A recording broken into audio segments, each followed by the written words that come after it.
Hello, my name is Leon Rocha, and I'm Senior Lecturer in Chinese History and Society at the University of Lincoln. The title of my talk today is When Britain Met China, the Macartney Embassy of 1793. In 1793, the British Empire and China, more accurately the Qing Empire, met formally for the first time. The occasion was the so-called Macartney Embassy.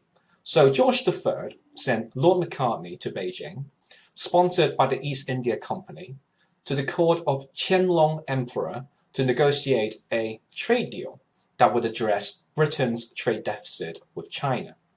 The trade deficit was the result of Britain paying for Chinese tea with enormous quantities of silver. Macartney's mission, however, was ultimately a failure, and he returned to London without obtaining any concession from Emperor Qianlong.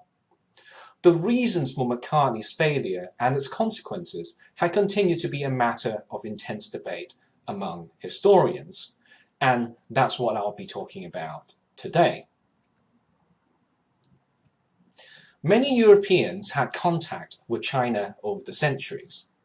At first, these contacts were made by adventurous merchants and small groups of Catholic missionaries. One of the most famous cases, of course, involved the Venetian merchant Marco Polo, who traveled by land along the Land Silk Road going north of the Himalayas through in Asia between 1276 and 1291. Marco Polo ended up in China, or more accurately, the Mongolian-ruled Yuan dynasty that lasted from 1271 to 1368. And Marco Polo served for 2 decades as an advisor under Kublai Khan, the grandson of Genghis Khan. Marco Polo's experiences were recorded in the famous Books of the Marvels of the World, also known as The Travels of Marco Polo, first published around 1300. The book introduced to many Europeans for the first time the wealth and splendor of China, though Marco Polo did exaggerate the extravagance of the Yuan court somewhat, and it inspired the voyages of Christopher Columbus, who wanted to travel to China by sea, but of course discovered the New World instead. Another famous Sino-European encounter involved the Jesuit priest Matteo Ricci, who traveled to China by sea in the early 1580s. By then, the Mongolian Yuan dynasty had been overthrown by the Han-ruled Ming Empire. Ricci resided in Beijing until his death. He learned Chinese, he adopted a Chinese name, Li Ma Dong, and he adopted Chinese dress and customs. He served as a scientific consultant to the Ming Emperor Wan Li. Although numerous Ming emperors were generally receptive towards Western knowledge and technology, attempts to convert influential Chinese scholars and families to Roman Catholicism were unsuccessful. The Ming court generally regarded Chinese learning as vastly superior to that of European barbarians. Direct oceanic trade between China and Europe began around this time in the 16th century. It first involved the Portuguese and Spanish empires. They brought Chinese silk and porcelain to the European market. And later on, the Dutch East Indian Company and then the British East Indian Company participated in the enormously lucrative trade with China.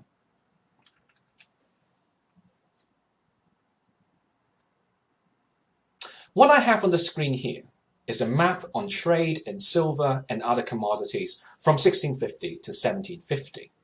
Here we have the British trade routes around the world illustrated with purple arrows. I omitted the Spanish, Portuguese, French, and Dutch trade routes from this diagram. The global flow of silver is represented by those massive red arrows. You can see that the British Empire was importing tea, porcelain, and silk from China. The tea trade, in terms of value, dwarfed the porcelain and silk trade. However, China was hardly purchasing any commodity from Britain. As you may know, in an ideal trading scenario, two countries would trade commodity with commodity. In the 18th century, that might be cotton for gunpowder or coffee for tobacco and so on. But the Chinese market seemed completely uninterested in British manufacture. And so to purchase tea, porcelain and silk, Britain effectively had to pay China with cash, or in other words, silver. But there were no mines in Britain containing large quantities of silver. Instead, silver had to be acquired from the Spanish and Portuguese empires, which controlled the silver mines in their Latin American colonies, sort of modern-day Mexico, Peru, Brazil, Argentina, that area. This would then develop into an enormous economic crisis for Britain, and indeed the whole world, towards the end of the 18th century. We'll come back to this in just a moment. For now, I want to discuss silk, porcelain, and then focus particularly on tea. The Chinese started making silk from around 2000 BCE by harvesting the cocoons of silkworms and turning the protein fibers into fabric.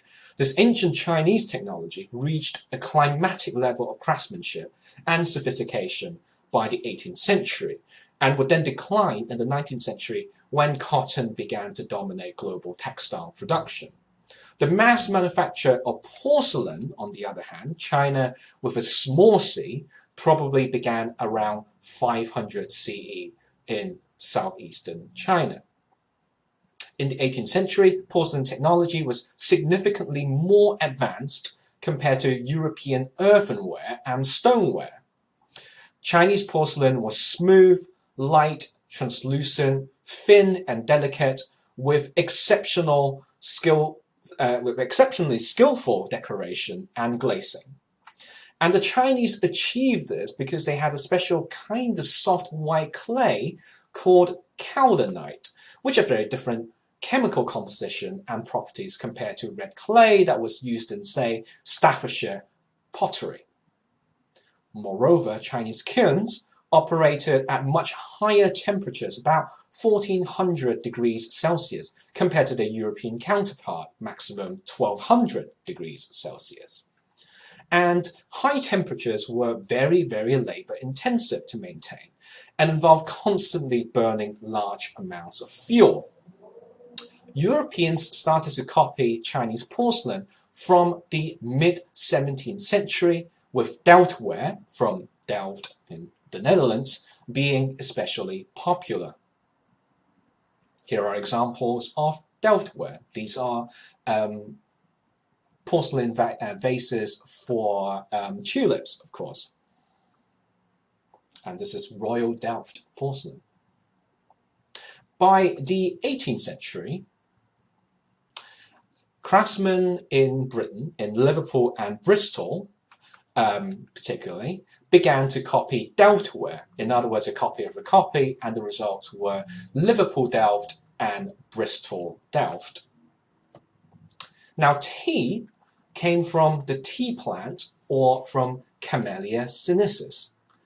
It was already grown in China around 1500 BCE. It was first used as a medicine and then evolved into an everyday drink.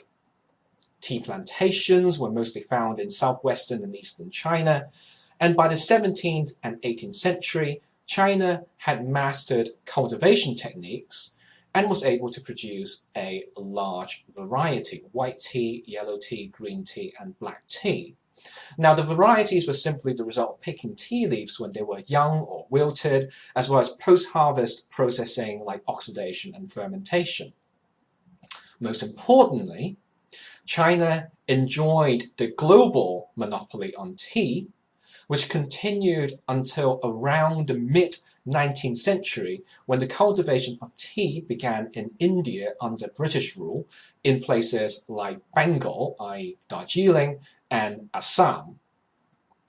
Now, tea drinking was introduced to Britain in the 17th century, but it was the reserve of the social elite. And then it became remarkably popular in the 18th century. And by the 19th century, Britain developed an insatiable appetite for tea across all segments of society, including working class Britain during the Industrial Revolution, who drank tea for its stimulating effects to enable them to work long factory shifts.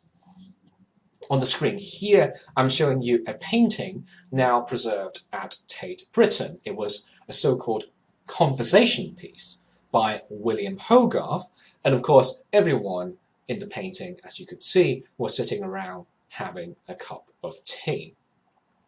Now, in China, tea was not taken with milk, but in Britain it was. In the 18th century, tea was not usually taken with sugar either, because sugar was still tremendously expensive. Sugar first came from sugarcane plantations in South America, in the Indian Ocean, and in the Pacific Islands. By the late 18th century, sugar beets were discovered, and the mechanization of sugar production began in the 19th century by Henry Tate in Liverpool and Abraham Lyle in Greenock in Inverclyde in Scotland. And sugar would only become affordable in Britain after the Second World War. Now let me return to China. By the 17th century, China was ruled by the ethnic minority Manchurians, in other words, the Qing dynasty. The Qing emperor endowed several wealthy families monopoly privileges to trade with Europeans. And the trade was restricted to the southern ports of Canton or Guangzhou and Macau, as you can see in the map of the Qing Empire on the screen. Now, China favored trading at those two ports in Guangzhou and Macau because the Qing bureaucrats could more easily supervise the flow of commodities and often collecting hefty duties in the process. And such an arrangement also made it easier for the Qing Empire to monitor and control the activities of Europeans. Europeans would come to China in their sail-powered ships, and they were allowed to reside temporarily in Macau as they waited for favorable winds to return back to Europe. Now, this configuration was, up until the mid-18th century, acceptable to both the Qing Empire and the Europeans because the trade was so lucrative for both sides. But tea became a serious economic problem for Britain by the mid-18th century. As I mentioned, Britain simply did not have a product that the Chinese market would purchase in large enough quantities, and so payment for Chinese tea would have to take the form of silver. For Britain, this created an enormous trade deficit, leading to instability in Britain's currency, the depletion of reserves and silver reserves for the domestic economy, and so on. By the late 18th century, things got worse. The silver mines in Latin America began to run out anyway. And then with the wars of independence in South America, the Spanish Empire lost control of the mines in the Spanish colonies. And this cascaded into a global silver shortage and full-blown financial crisis. The Macartney Embassy of 1793 was therefore part of Britain's frantic search for economic solutions to attempt to establish Western style, Westphalian style if you like, diplomatic relations with the Qing Empire, to explore Chinese markets for British manufactured goods, and to renegotiate trade terms such as tariffs, such that things would be more favorable to the British Empire. George Macartney was dispatched by George III to seek the audience of Qing Emperor Qianlong. Qianlong's grandfather, Emperor Kangxi, Qianlong's father, Emperor Yongzheng, and Emperor Qianlong himself were part of Qing dynasty's Golden Age, or High Qing. The Qing Empire at this point was immensely powerful, dominating over its neighbors militarily. and enjoyed an unprecedented level of economic growth. It had abundant natural resources, a very solid agricultural base at that point, immensely skillful craftsmen and artisans, as well as vast reserves in its treasury. Emperor Qianlong's court was perhaps the most luxurious in all Chinese history, and certainly more luxurious and extravagant than any European empire in the 18th century.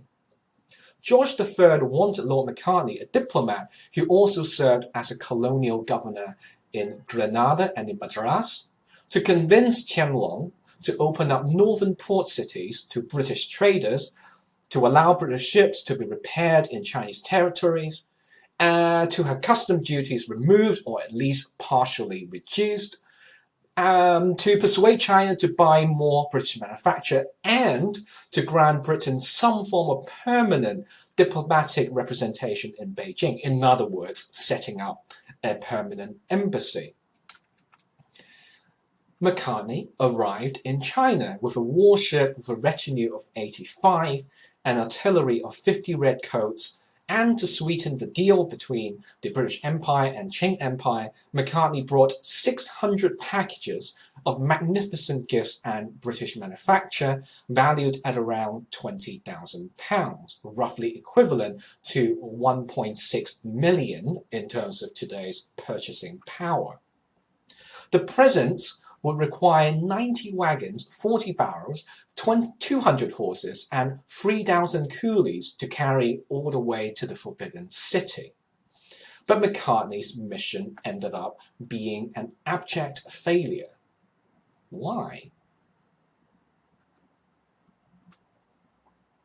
According to older historical accounts, Macartney failed because the Qing Empire only allowed diplomatic relations to be carried out within the tradition of the tribute system that evolved out of centuries of Chinese cultural leadership in Asia. What was this tribute system? Well, basically the smaller kingdoms surrounding the Qing Empire would send envoys and gifts annually to the Qing Emperor.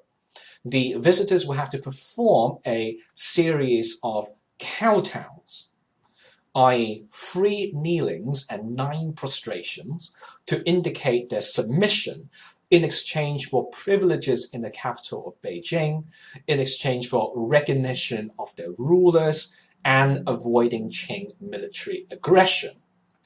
The tribute system basically reinforced a concentric hierarchy with the powerful Qing emperor in the center and the kingdoms in the periphery being subordinates. Lord Macartney apparently refused to follow this ritual protocol, and so all hell broke loose, apparently, and the Qing court was immediately hostile towards Macartney. And in the end, Qianlong dismissed Macartney, refused to see the British Empire as an equal partner, and rejected George III's trade demands. This explanation, by the way, was preferred by Macartney and his contemporaneous thinkers. And in the aftermath of the Macartney embassy, the European discourse about China shifted rather sharply from admiring and romanticizing China's splendor to denigrating and mocking China's backwardness, as one could see in the work of thinkers as diverse as John Stuart Mill, Hegel, and Karl Marx. In more recent historical scholarship, a chief proponent of this kind of narrative was the French politician and writer Alain Peyrefitte, whom in 1992 published a hefty tome entitled The Immobile Empire, also known as When Worlds Collide. Well, it was first published in French in 1989 and then translated into English in 1992. In Alain Peyrefitte's view, the Qing Empire was primitive, degenerate, and completely stuck in the past. So the Qing were condemned for being too stupid and stubborn to understand Westphalian diplomacy. and Qianlong was portrayed as a xenophobic Oriental despot. He was too inflexible with humiliating rituals, and he was too arrogant and complacent and close-minded to appreciate the world political situation at that time and to grasp the rising power of the British Empire. And finally, for Peyrefitte, the Macartney episode offered definitive proof that China failed to embrace modernity at a critical historical juncture right after the Age of Enlightenment in Europe and in the middle of the Industrial Revolution. Peyrefitte suggested that this would subsequently lead to the collapse of the Qing dynasty, the eponymous immobile empire, towards the end of the 19th century, the beginning of the 20th. In this clash, as Alan Peyrefitte will put it, between Western civilization and Chinese civilization, the West, with modernity on its side, comprehensively triumphed, and China, desperately holding on to pointless tradition, was destined to lose. However, revisionist scholarship produced from the mid-1990s onwards challenged this simplistic account. In 1995, James Heavier, now Professor Emeritus of History at the University of Chicago, published Cherishing Men from Afar, Qing Guest Ritual and the Macartney Embassy of 1793, which was one of the most important books in Chinese studies and diplomatic history and global history in the last 25 years or so.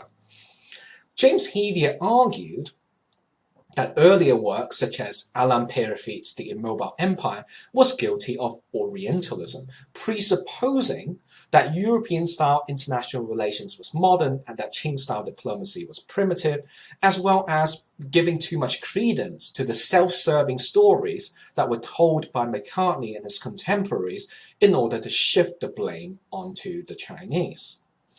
Animated by a post-colonial historiographical framework, namely, that would aim to be more even-handed and symmetrical with regard to the West and the East, James Heavier revisited the Qing documents and found that Qianlong's court was in fact fairly accommodating towards Lord Macartney.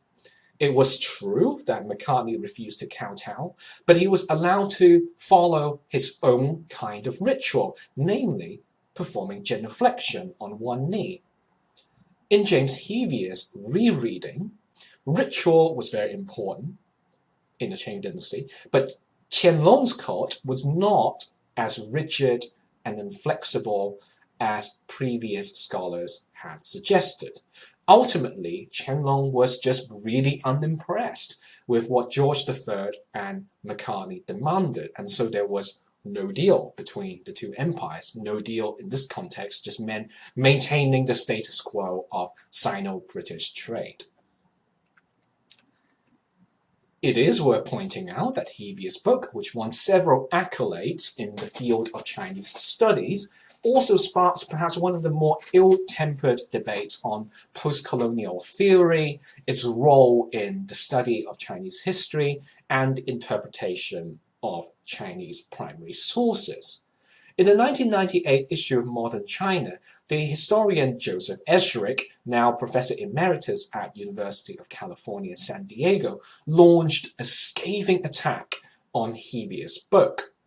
Essentially, Escherick accused Hevier of harboring a postmodern or post-structural or post-colonial agenda, and therefore Hevier, according to Escherick, deliberately misinterpreted several Chinese sources. For instance, the Chinese phrase 怀柔远人 underpinned how the Qing court would treat foreign visitors. James Hevier translated this into Cherishing Men from Afar, i.e. the title of his book, while Escherick argued that the phrase ought to be understood as pacifying men from afar, as opposed to cherishing. And Escherick was following the locus classicus for that phrase, 怀柔远人, which is the locus classicus is the doctrine of the mean, or 中庸, a Confucian text probably compiled around the Han dynasty. So who was right, Hevia or Esherick? Well, there is a big problem here with Esherick's argument, if you would allow me to indulge in a bit of philological and etymological investigation. Now, to make this easier for everyone to understand, let me use sort of an English word as an example. Suppose I ask you what the word resentment means. So you can go and grab the second edition of the Oxford English Dictionary or go onto oed.com and you can tell me that resentment means a sense of grievance, an indignant sense of injury or insult received or perceived, which describes how I feel 90% of the time. However, the word resentful, around 200 years ago, actually meant grateful appreciation. This is, by the way, a screenshot from the electronic edition of the Oxford English Dictionary, and you can see that, grateful appreciation and acknowledgement, it's obsolete, this particular definition. So that's pretty much the exact opposite of what the word resentment means right now. So depending on what historical period we're talking about, the meaning of a word could be radically different. And we all know this. So really, I should be more precise when I ask about the meaning of a word and ask, what does the word resentment mean in mainstream usage in English, in the United Kingdom, whatever, in 2020? Now, you could see where this is going.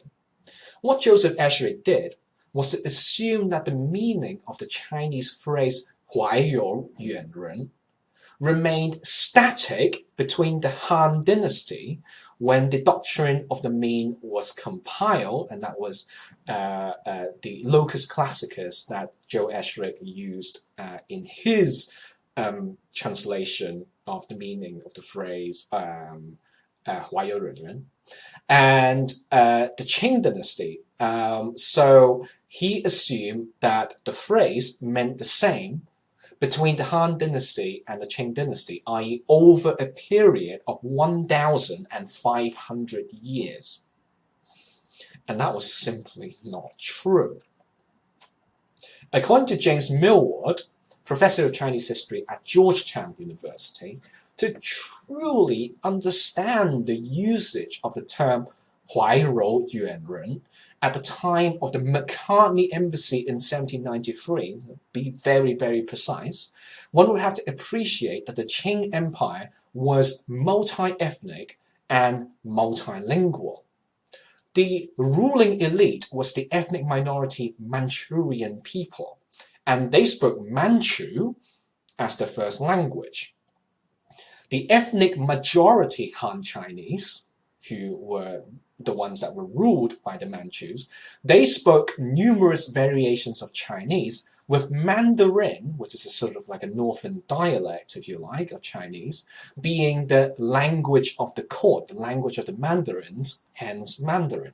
But Qing territory also covered Mongolia and Tibet, and of course the Mongolians spoke Mongol, and the Tibetans spoke, well, Tibetan. So in effect, the Qing Empire was officially quadrilingual, Manchu, Chinese, Mongolian, and Tibetan, and very often government documents would be written in multiple languages as sort of parallel text. And Millward found that once we started to look into Manchu, Chinese, Mongolian, and Tibetan, those semantic fields that existed in the Qing Empire at the time, looking at them in conjunction, then the Chinese term 怀柔远人 did actually have connotations of embracing, keeping somebody close to your chest. And this is closer then to James Hevia's translation of cherishing men from afar than Joseph Esherick's pacifying men from afar.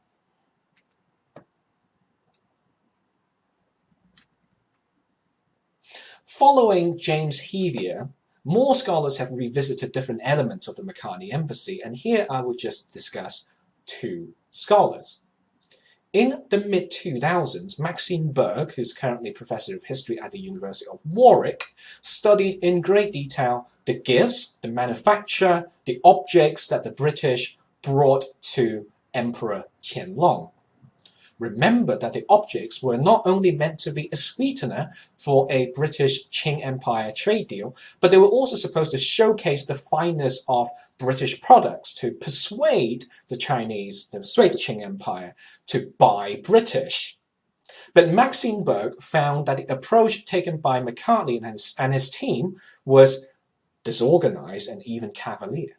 First, Macartney was convinced, absolutely convinced, that Qianlong had a special fondness for toys and trinkets and clocks and so forth, and would only be impressed by elaborate display and spectacle and pomp. And so Macartney purchased an elaborate planetarium embellished in gilt, in enamel, and chinoiserie decoration, including pineapples. But the planetarium was made in Germany, not Britain, not even British manufacture. The astronomical instruments, which were made in Britain, they were brought by Macartney, but they broke in transit and embarrassingly did not work upon arrival in Beijing. Secondly, the British manufacture that was brought by Macartney, which included cloths, copperware, glasswork, carpets, and Wedgwood porcelain, could not really compete with what the Chinese themselves were making. And so the Qing court's verdict was that Macartney's objects were not unique nor local to his kingdom, and Qianlong and his officials associated the claims that Macartney made about his gifts' preciousness and subtlety. They thought Macartney was being boastful and ignorant and basically was just acting like a buffoon.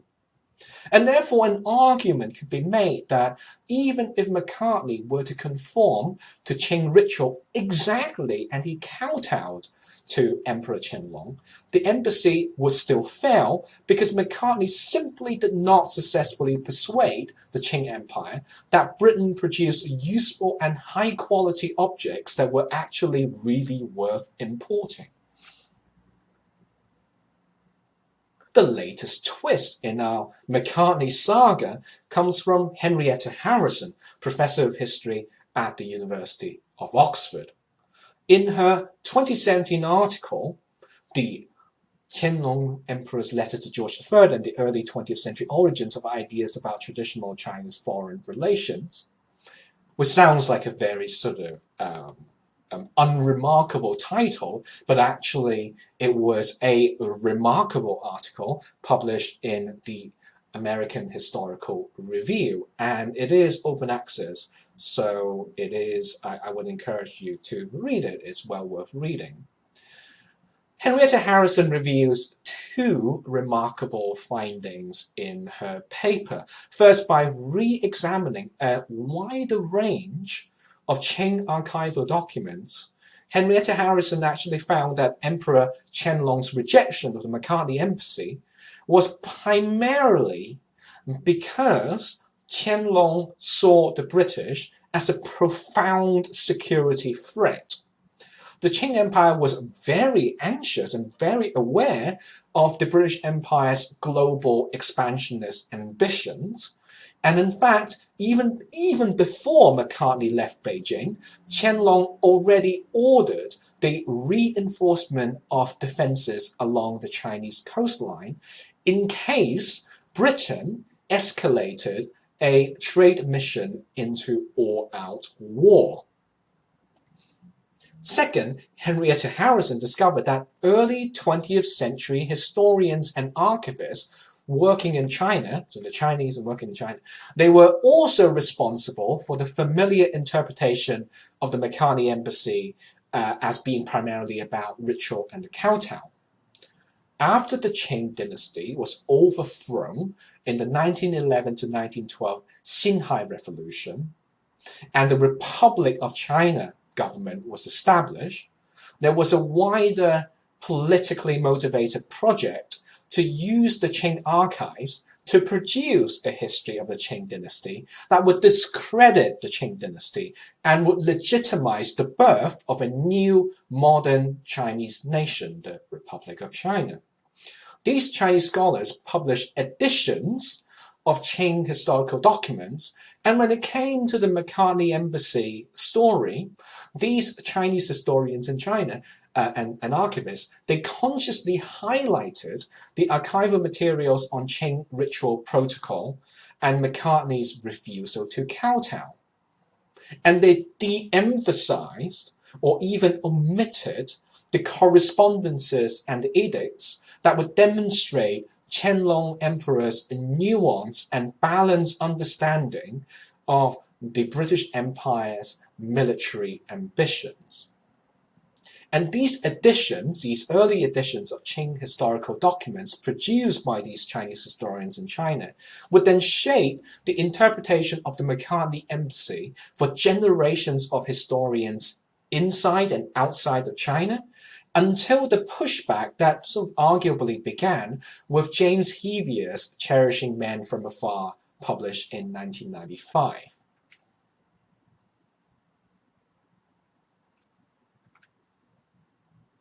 In this talk, I've outlined the basic background to the Macartney Embassy of 1793, and I hope to have given you a glimpse of the backstage of the profession of history, how scholars and professional historians have continually revised our understanding of what happened during the Macartney Embassy and why things unfolded the way that they did.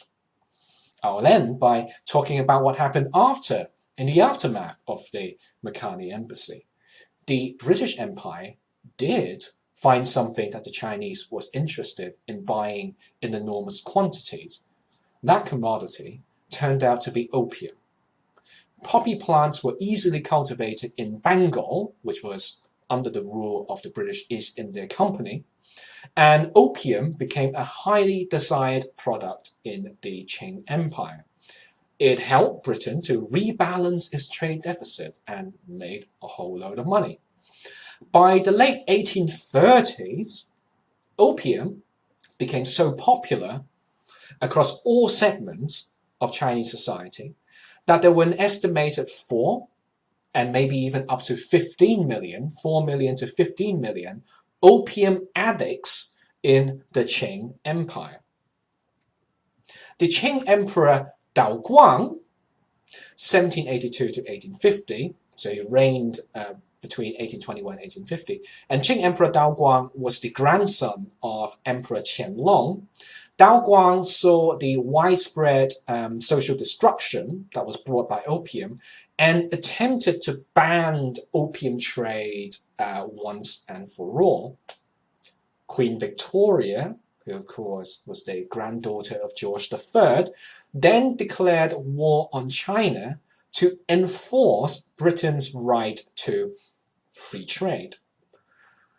So this war came to be known as the First Opium War, that took place between 1839 to 1842, in which the British Navy comprehensively defeated the Qing army. After the defeat, the Qing court was forced to sign the Treaty of Nanking, or the Treaty of Nanjing, which involved extensive reparations or compensation that had to be paid to British Empire, the cession of territories, including Hong Kong Island. So Hong Kong Island became a British colony, and then later on Kowloon was then loaned to the British Empire, to Britain for 99 years, and then Hong Kong Island and Kowloon, Hong Kong as a whole, was finally returned to now the People's Republic of China in 1997. The Treaty of Nanking also involved the creation of treaty ports with unrestricted trade. So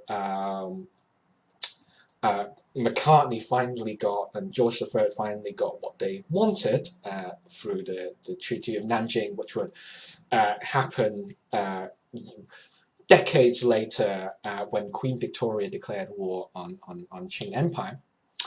And opium trade would still be de jure illegal in China, but it continued to take place anyway in these treaty ports. The Treaty of Nanking also allowed for unrestricted Christian missionary activity in the Qing Empire, also allowed for free navigation of British military vessels in Chinese waters, and perhaps most extraordinary of all, the Treaty of Nanking involved extraterritoriality. In other words, British subjects on Qing soil would not be subjected to Qing law. Now, the Treaty of Nanking was also called an unequal treaty because the British Empire had no obligations in return whatsoever other than, I guess, carrying on being the largest drug dealer in world history. Now, the Opium War was one of the key events that would set off the terminal decline of the Qing Empire, leading to its ultimate demise in 1911, 1912. But of course, that's another story, which I hope I'll be able to tell you some other time. Thank you very much for listening, and good evening.